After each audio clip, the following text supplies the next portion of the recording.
Pensa num mapa antigo de território, aqueles desenhados com uma precisão militar absoluta, sabe? Uma linha grossa ali no pergaminho dita exatamente onde termina a civilização e onde começa o deserto incerto. É um sistema totalmente binário, né? Do lado de cá, os cidadãos protegidos. Do lado de lá, os bárbaros. Exatamente. E no primeiro século, a religião usava essas mesmas linhas imaginárias, só que com uma força letal. Elas definiam a geografia da exclusão de forma implacável, separando os ditos puros dos leprosos, publicanos, samaritanos. E das mulheres ditas pecadoras também. Sim, essas mesmas. Mas e se a figura central da nossa análise de hoje decidisse simplesmente, sei lá, caminhar até essa fronteira e colocar fogo no mapa? Bom, bem-vindos ao The Debate. Hoje nós exploramos duas perspectivas contrastantes sobre um padrão histórico profundo detalhado no nosso material de origem. A abordagem do ministério de Jesus no primeiro século, focada especificamente nos marginalizados da sociedade judaica. Isso. E a questão central que nos divide hoje é justamente o mecanismo dessa abordagem. O que define o cerne desse método?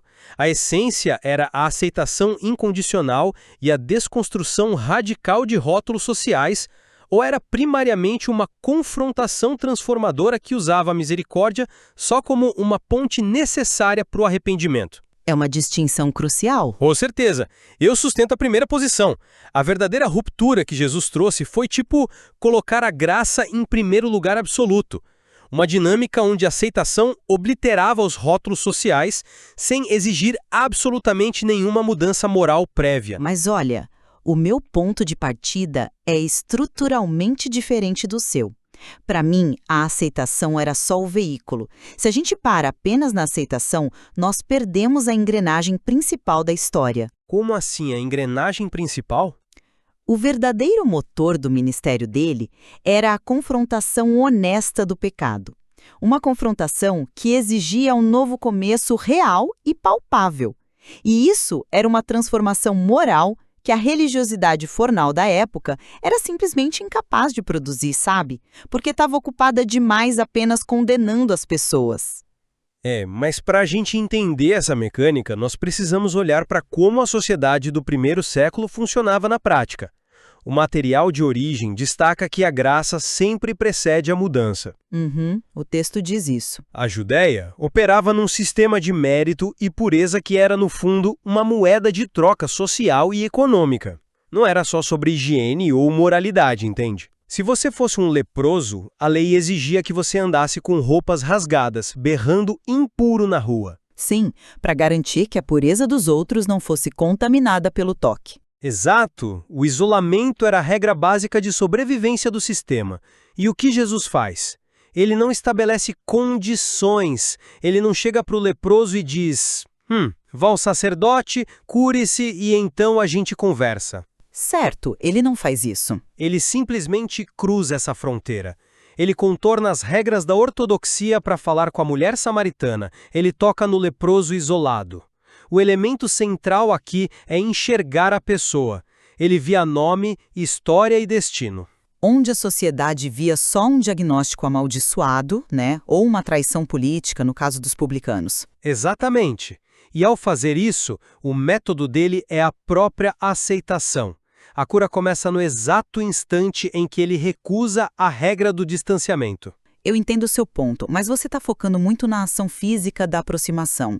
E o texto de fato mostra essa iniciativa. Só que reduzir toda a complexidade desse encontro a uma mera aceitação afetuosa ignora um pilar explícito no nosso material. Qual pilar? Aquele que diz que ele confrontava sem destruir. A misericórdia não é um apagador mágico que simplesmente anula a realidade do erro moral. Vamos separar as coisas aqui. Tá, vamos lá. O leproso tinha uma doença física, certo. Mas e os publicanos? E as mulheres marcadas por pecados públicos? Eles não eram apenas vítimas incompreendidas de uma sociedade opressora. Havia um erro factual ali. Você diz as práticas de extorsão e tudo mais. Sim, Mateus, o publicano, operava um sistema corrupto. Ele comprava de Roma o direito de arrancar dinheiro dos seus próprios vizinhos judeus. Jesus era inteiramente honesto sobre o pecado. A graça não era um aval dizendo, tipo, continue roubando o seu povo, mas saiba que eu te amo. Mas repara na ordem das operações, porque o método importa tanto quanto o resultado. A religiosidade da época era como um clube exclusivíssimo onde a pureza era o ingresso.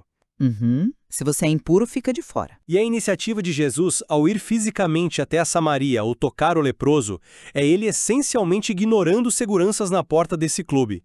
Ele vai até o beco para validar quem está lá fora. É uma imagem forte. O texto até lembra que os judeus ortodoxos andavam quilômetros a mais debaixo daquele sol escaldante, só para não pisar na terra dos samaritanos. Eles eram vistos como meio-sangues. Quando Jesus vai até essa fronteira, o objetivo primário dele naquele instante é restaurar a dignidade existencial. Mas a proximidade é o início, não a mensagem completa. Pensa no mecanismo psicológico da exclusão no primeiro século. A exclusão não era só social, do tipo, você não pode vir à minha festa. Era teológica também. Exatamente. Era profundamente teológica. O material aponta algo terrível sobre os leprosos. Eles eram considerados amaldiçoados por Deus. O texto diz que isso duplicava a dor deles. Imagina o peso disso nas costas de alguém. O corpo adoecendo e a religião dizendo que a culpa é sua. Sim? A maior autoridade espiritual da sua nação diz que Deus te odeia. Então a iniciativa de Jesus de ir até o leproso não é só para fazer companhia no sofrimento. Essa exclusão impediu o acesso ao divino. A religiosidade formal tinha trancado a porta do céu e jogado a chave fora. E Jesus quebra essa fechadura. Ele toma a iniciativa para quebrar essa mentira teológica de que eles estavam fora do alcance de Deus. Mas há um propósito para isso. Se ele só os abraça e os deixa na mesma condição de distanciamento das verdades morais, ele está confortando, mas não está salvando. Mas aí você está assumindo que a salvação requer necessariamente um sermão de correção moral. E eu discordo fundamentalmente disso com base no nosso texto. Vamos olhar para o que acontece quando ele se aproxima do publicano. Onde todos viam o traidor. Pensa na rotina desse cara, um homem esmagado todo dia pelo ódio dos próprios compatriotas. Cofres cheios, mas sem honra nenhuma. Perfeito, sem honra, sem comunidade, sem paz. E quando Jesus o chama pelo nome, senta com ele à mesa e pede que o sirva ações que quebram todo o código de pureza farisaico, o próprio ato de suspender a condenação reconfigura o cara. Então a suspensão da condenação faz todo o trabalho sozinha. Nesse contexto, sim. A aceitação radical atua como tratamento principal. Jesus não precisou ler a cartilha da moralidade romana para Mateus. Ao ser tratado como humano, a transformação ocorre como um subproduto natural da graça. Olha, eu acho que você está misturando a porta de entrada com a casa inteira. Eu entendo a sua analogia, mas afirmar que a suspensão da condenação é o tratamento principal esbarra numa barreira textual intransponível. Qual barreira? O texto foca muito na graça, mas o texto é claro ao afirmar que ele nomeava o pecado com clareza. Vamos pegar o caso daquelas mulheres marcadas por pecados públicos. Elas viviam sob uma dupla condenação. A lei de Moisés, que era letal, E o olhar social punitivo. sim, elas já estavam cientes do erro delas. Exatamente. Jesus não subia num caixote na praça para anunciar: ouçam bem, a sociedade está errada e não existe pecado nenhum aqui.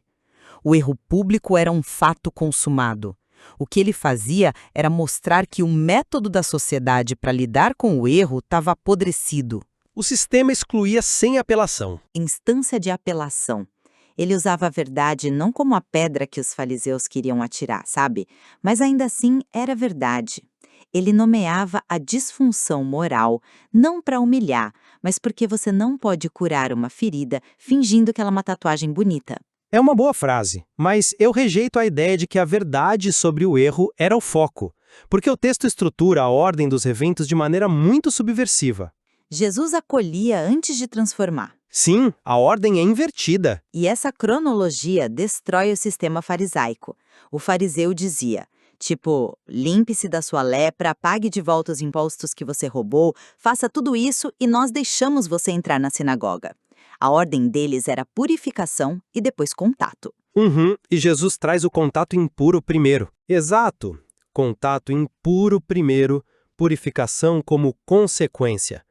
Ao inverter essa ordem operacional, a aceitação deixa de ser apenas uma técnicazinha pedagógica para amolecer o alvo antes da bronca moral. O material diz que cada encontro revelava dimensões do caráter de Deus que a religião havia obscurecido.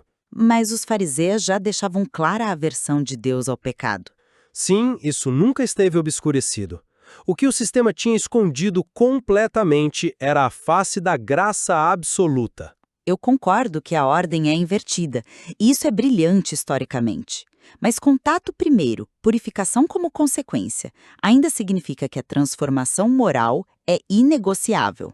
Você diz que o foco não era a verdade sobre o erro, mas o texto afirma expressamente que a graça deixava espaço para um novo começo. E o que é esse novo começo para você? Se não tem abandono do padrão destrutivo anterior, não existe novo começo. Existe só a continuação do passado com uma consciência mais anestesiada. Imagina um Mateus voltando para a coletoria de impostos no dia seguinte, extorquindo uma viúva, mas agora se sentindo, amado por Jesus. Seria estranho. Seria um absurdo teológico. O acolhimento chocava a todos exatamente porque oferecia um caminho de saída real de uma condição da qual ninguém conseguia escapar sozinho. Mas esse novo começo soa quase como um código exclusivo para mudança de comportamento. Eu volto ao caso do leproso. Qual era a falha ética do leproso ao estar doente? Absolutamente nenhuma. Concordo, nenhuma falha ética ali. Ele era vítima da biologia e de uma péssima teologia. Para esse grupo, o novo começo é pura e simplesmente a restauração da identidade original. É voltar a ser um pai, um adorador, sem ter que berrar a própria indignidade na rua. É o direito de existir. Mas nós precisamos ser rigorosos com as categorias que o material nos dá. Sim, o leproso vivia uma exclusão ritualística. Mas os publicanos e as mulheres sofriam as consequências de escolhas éticas. A cura do leproso restaura a identidade ao destruir aquela crença de que ele era amaldiçoado. Mas quando a gente aplica a ideia de novo começo aos agentes morais, como os cobradores de impostos, o novo começo tem, obrigatoriamente, um rompimento ético. O ambiente criado pela misericórdia extrema é o que permite ao indivíduo baixar as defesas. E você acha que a graça pura não faz isso? Sem a confrontação, por mais gentil que seja, você cai numa validação emocional que o primeiro século simplesmente desconhecia. Jesus não estava fundando um grupo de apoio, sabe? Ele estava chamando pessoas para o reino. E esse reino tinha uma ética profundamente enraizada na justiça. Essa distinção entre sofrimento ritual e ético faz sentido analiticamente. Mas olha como o material coloca todos esses grupos no mesmo patamar. Ele diz que o ministério de Jesus não foi uma série de atos aleatórios de bondade. Havia um padrão consistente. Sim, o método se aplicava a todos. O que indica que, para ele, a raiz do mal em todos esses casos era o isolamento sistêmico. Fosse a barreira feita de lepra, de etnia ou de erros morais, o método que quebrava a barreira era exatamente o mesmo. Ele não montava um tribunal de pequenas causas antes de sentar à mesa. Não, isso ele definitivamente não fazia. O texto diz que ele chamava pelo nome, fazia perguntas, ouvia respostas. Ele tirava a pessoa da categoria de problema teológico e a recolocava na categoria de sujeito humano. Ao humanizá-los, a graça anulava o julgamento prévio. É a desconstrução do rótulo através da presença. É uma ideia muito bonita e, inegavelmente, causava um curto-circuito na taxonomia farisaica. A religiosidade formal tinha um catálogo inteiro de exclusão. Impuros por nascença, impuros por ofício, punidos divinamente. E quando ele senta na mesma poeira com eles? Ele recusa o papel de classificador, exato. Ele se recusa a operar o sistema deles. Mas eu volto àquela âncora textual que a gente não pode ignorar. Ele envolvia essa nomeação do pecado em misericórdia. Ou seja, ele não deixava de nomear o elefante na sala. A verdade sobre a corrupção do publicano não era esquecida magicamente. Jesus via que Mateus podia ser mais do que o rótulo de traidor. Mas para isso, ele precisava mostrar a Mateus onde aquele caminho anterior o tinha levado. A verdade é essencial aí. Só que há uma diferença colossal na aplicação dessa verdade. Você falou sobre nomear o elefante na sala. A religião formal usava a verdade como a ponta de uma lança. O texto menciona que aquelas mulheres tinham sido sentenciadas sem apelação. Usavam a lei para moer a dignidade delas. Exato! Reiterando diariamente o fracasso. A genialidade de Jesus é que ele se recusa a empunhar essa arma. E o paradoxo que eu quero destacar é que a ausência dessa condenação punitiva é tão chocante para quem só tomou pancada a vida toda que o choque em si é o catalisador. O choque abre a porta. Sim. Não é um debate teológico sobre o pecado que as transforma. É a perplexidade de encontrar o olhar de Deus e não encontrar ódio lá. Eu não discordo de que a perplexidade abre a porta. A ausência da pedra sendo atirada choca o sistema daquela mulher até a raiz. Mas a perplexidade não ensina a andar, sabe? Um catalisador só acelera uma reação que precisa de ingredientes sólidos. E quais seriam os ingredientes? A clareza moral que ele traz logo depois. Isso é o que pavimenta a estrada. Se ele oferecesse só um silêncio livre de julgamentos, ele ia deixar aquela pessoa vagando na mesma escuridão moral que a sociedade usou para empurrá-la para a margem. Ao nomear a realidade com doçura, ele prova que a justiça moral não precisa ser sinônimo de destruição humana. O que revela, eu acho, a grande convergência dessa nossa análise hoje. Fica muito claro que, independente da gente enxergar a graça ou a confrontação como a engrenagem principal, o alvo que Jesus estava destruindo era o mesmo. A máquina da religiosidade formal. Exatamente.